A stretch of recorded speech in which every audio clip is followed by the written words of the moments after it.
Kaya mga do, andito naman yung pusa mo. Ayan o, ayaw magpakita oh. Ayaw magpakita. Nakakagigil. Si Muning. Pero hindi yan ang video natin. Ang video natin ito, bago tayo manggigil kay Muning, ito tayo talaga. Di ba nakikita nyo naman ako sa mga video ko na nangingisda ako? Oh, syempre, pangalawang video na natin to, no? Doon sa paulit-ulit na sinasabi sa akin na, maraming daga. Naamoy ng daga yan, kakalkalin ng daga. Alam mo kung kinalkal ng daga to, ang dami na sanang daga dito. No. Hindi to nakakalkal mga do, kasi nga titeknikan mo nga yung daga. Actually, ako rin ang napagod sa sarili ko. Sabi na, paano mo nalaman yan, An? Wala, nag-eksperimento lang din ako. Paano mo nalaman sa sarili ko? Sa napagod ako, kakahukay ng kakahukay dito sa backyard ko para sa pataba mong isda.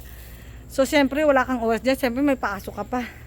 Wala kang oras dyan, do. Kaya, kailangan mag-isip-isip ka rin kung paano ka makakameno sa oras. At saka yung hindi ka mapapagod palagi. So, ito na talaga siya, no?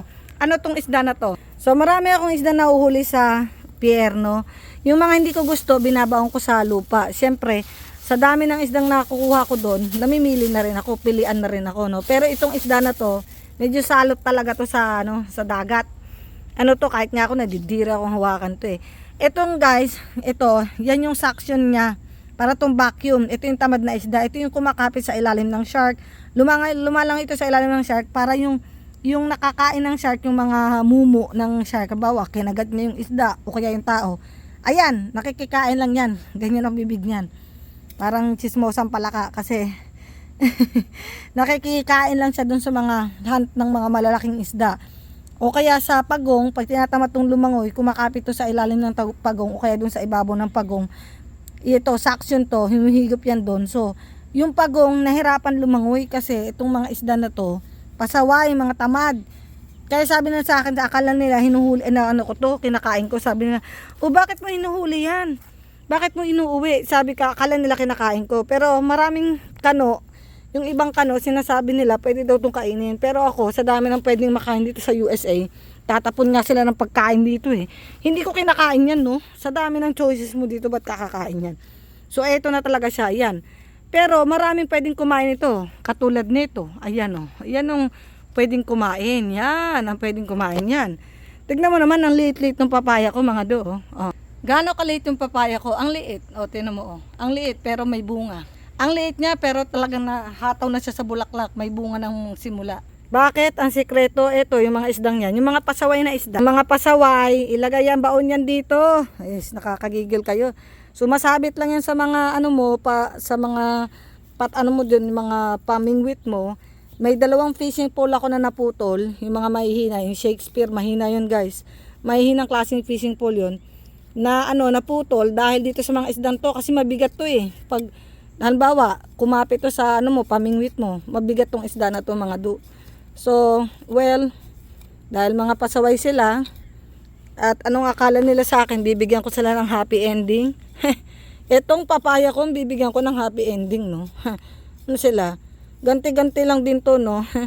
Pinutol mo yung fishing pole mo, mga pasaway itong isda, dahil mga kano, di man alam ang gagawin dito.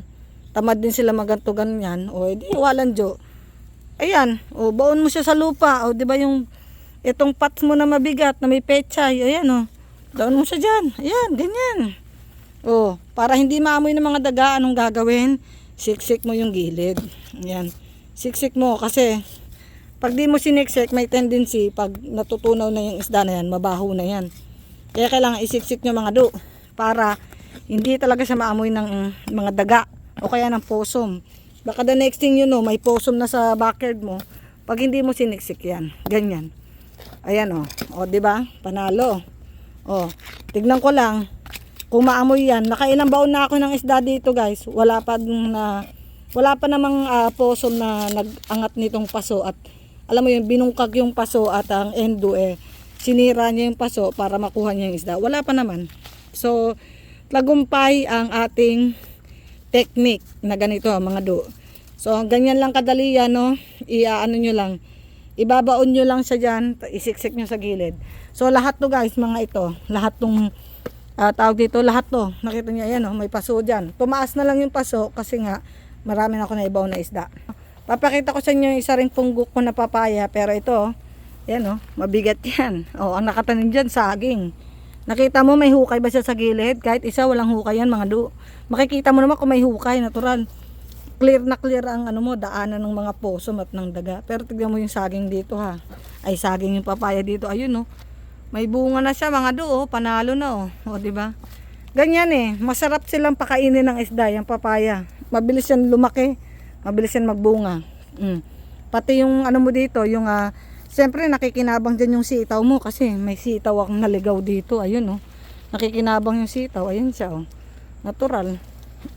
Bunga kagad ang sitaw. Paano? May isda rin siyang treats.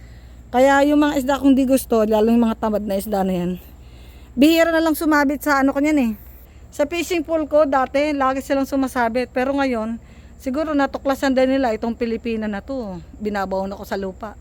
Bihira ang sumasabit. Ang sumasabit yung mga maliliit, pero dati ang sumasabit sa fishing pole ko mga do, malalaki talaga, as in malalaking ganyan. Lumalaki yan na parang kasing laki ng, grabe, basta malaki yan. Halos kasing laki ng baby shark. Nakakita na ako doon. Sayang hindi ko nauwi yung kanina eh. Kaya siguro pag nakikita siguro ko ng mga ganyan, nakakaramdam. Ang nabibingwit ko na lang yung mga maliliit, yung mga bata pa, yung wala pang alam. Pero yung mga masusonda na, siguro nakakaramdam din sila na na ay itong Pilipina to, babaon ako nito sa lupa, babaon ako sa mga papaya ko, yan. Yung mga tamad na ganyan, yan, baon ko yan sa lupa.